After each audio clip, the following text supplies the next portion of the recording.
Present बच्चों, do you know एक अच्छा पर्सन, एक अच्छा गुड गर्ल या एक अच्छी गुड बॉय बनने के लिए सबसे इम्पोर्टेंट क्या है? सबसे इम्पोर्टेंट है हमारी गुड हैबिट्स, हमारी अच्छी आदतें। हमें हमेशा अच्छा करना चाहिए, सारी बुरी आदतों को, बैड हैबिट्स को छोड़ना चाहिए। तो आज हम इसी के रिलेटिव एक बहुत मज़ेदार कहानी सुनेंगे, एक छोटी सी प्यारी की लड़की की कहानी। इसका नाम है गुड हैबिट्स, अच्छी आदतें।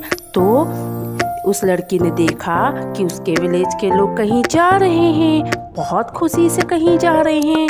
तो पता चला कि वो सब एक दिगंबर मुनिराज के दर्शन को जा रहे हैं। उसने तो कभी दर्शन नहीं किए थे, तो वो भी बहुत एक्साइटेड हो गई कि चलो देखते हैं कि दिगंबर मुनिराज कौन होते हैं, कैसे होते हैं। तो वो वहाँ उनके साथ जाने लगी।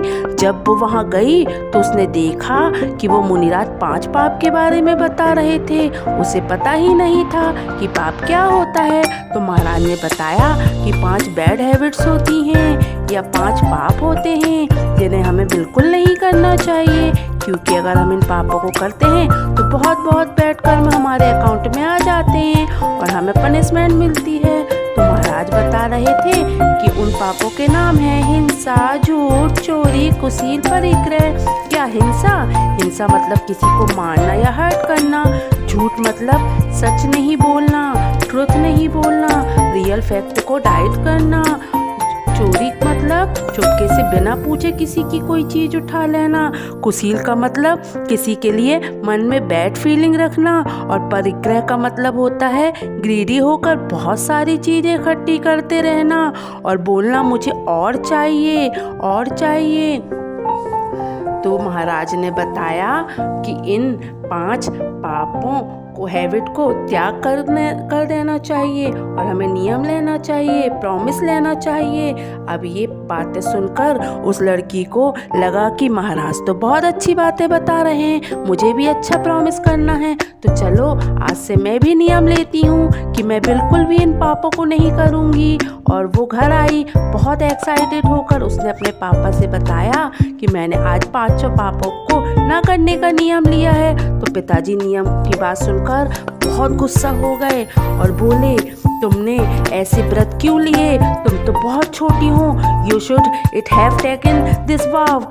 बट वो बोली, पापा I decided to good girl but doing on good things. इसीलिए तो मैंने ये नियम लिए हैं। और अगर आप चाहते हो कि मैं इन नियमों को तोड़ूं तो आप मेरे साथ महाराज के पास चलिए, मैं उन्हीं के पास नियम तोड़ूंगी।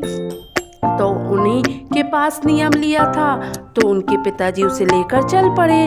रास्ते में जाते जाते उन्होंने देखा कि बहुत सारे सोल्जर्स मिलकर एक पर्सन को मार रहे हैं, ऑलमोस्ट उसे किल करने वाले हैं। तो बिटिया ने पूछा, पापा ये उसे पनिशमेंट क्यों कर रहे हैं? तो उसके पापा ने बोला, उसने अपने फ्रेंड को मार दिया है, उसने हिंसा की है, इसीलिए इसे पनिशमेंट मिल रही है। तो उसकी डॉटर बोली, पापा देखो किसी को मारने से, हर्ट करने से हिंसा कहलाती है। हाँ बच्चों ये बात सही है कि किसी को मारने से पनिशमेंट मिलती है और इससे कितनी बुरी पनिशमेंट मिलती है ना। इसीलिए तो वो बच्ची ने बोला कि मैंने ये नियम लिया है। तो पापा बोले, ठीक है तो तुमने जो नियम लिया ये सही है, तो चलो अपन चल के दूसरे नियम तोड़ते हैं। तो महाराज के पास चलने लगे। तो हिंसा ना करने का नियम ले लो। अब तो आगे गए तो उन्होंने देखा कि एक पर्सन की टंग को बहुत सारे लोग मिलकर पॉप कर रहे हैं। और इसके पापा ने बताया कि उसकी टंग इसीलिए पॉप हो रही है क्योंकि इसने झूठ बोला है, रियल फैक्ट को हाइड किया है। तो बेटी ने बोला, देखो पापा सच बोलना कितनी अच्छी हैबिट्स होती है और झूठ बोलने से कितनी पनिशमेंट मिलती है, इसीलिए तो मैंने इस नियम को लिया है, अब मैं ये भी नियम रखूंगी। तो पापा ने बोला, ठीक है आगे चलते हैं। तब उन्होंने आगे चल के देखा कि पुलिस वाले एक पर्सन को जेल में डाल रहे हैं। उसको बड़ी बड़ी हथकड़ियाँ, हैंड कप्स पहना कर रखे थे। तो पापा ने बताया इसने चोरी की है, इसीलिए इसके साथ ऐसा हो रहा है। तो बिटिया ने बोला, देखो पापा, चोरी करने से भी कितनी पनिशमेंट मिलती है और आगे नेक्स्ट लाइफ में नरक भी मिलता है, जो कि बहुत बुरी प्लेस होती है। इसीलिए तो मैंने चोरी करने का नियम लिया, ना करने का नियम लिया है। तो पापा ने को लगा कि ये बात भी सही है, तो लोग आगे चलने लगे। आगे चल के देखते हैं तो एक पर्सन को के हैंड और लेग्स को लकड़ी से बांध कर रखा है, उसके ऊपर स्टोन थ्रो कर रहे हैं। तो पापा ने बताया कि उसने कुसील किया है, मतलब किसी के लिए बैड फीलिंग रखी है अपने मन में, इसीलिए इसे इतना दुख मिल रहा है। तो बेटी ने बोला, पापा, कुसील का ही तो त्याग किया है मैंने, राइट? क्या यह व्रत लेना भी गलत है? पापा ने बोला, नहीं, ये तो ठीक किया। तो फिर वो और आगे चलने लगे।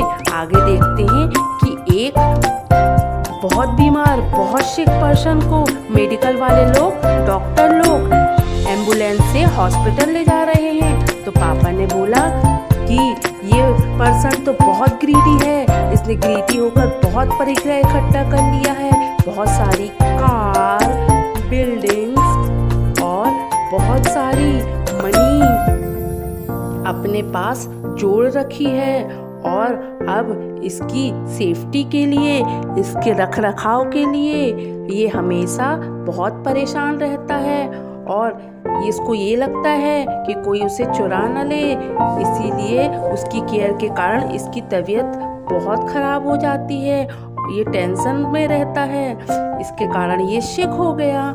ऐसे पर्सन को ग्रीडी कहते हैं और वे जीवन भर दुख उठाते हैं। तो बेटी ने बोला, तो पापा, मैंने भी तो यही व्रत लिया है कि परिग्रह नहीं रखूंगी, जो मेरी यूज की चीजें हैं बस वही रखूंगी, तो मैंने क्या गलत किया? पापा बोले, ठीक है, ये भी सही है। तो इस प्रकार उसने 5 पापों के नियम, प्रॉमिस अपने पूरे कर लिए। पापा भी एकदम कन्विंस हो गए कि सच में ये पाप तो अब तो बहुत डेंजरस हैं और बहुत दुख देने वाले हैं। तो बच्चों, हम भी आज से ये नियम लेते हैं कि हम इन पापों को नहीं करेंगे और जीवन भर इस नियम का पालन करेंगे। तो ठीक है बच्चों, आप लोग भी नियम लो और हम अच्छे पर्सन बन के बताएंगे। तो बच्चों, आज की कहानी खत्म होती है। जय जिनेंद्र, बाय बाय, कल फिर मिलते हैं।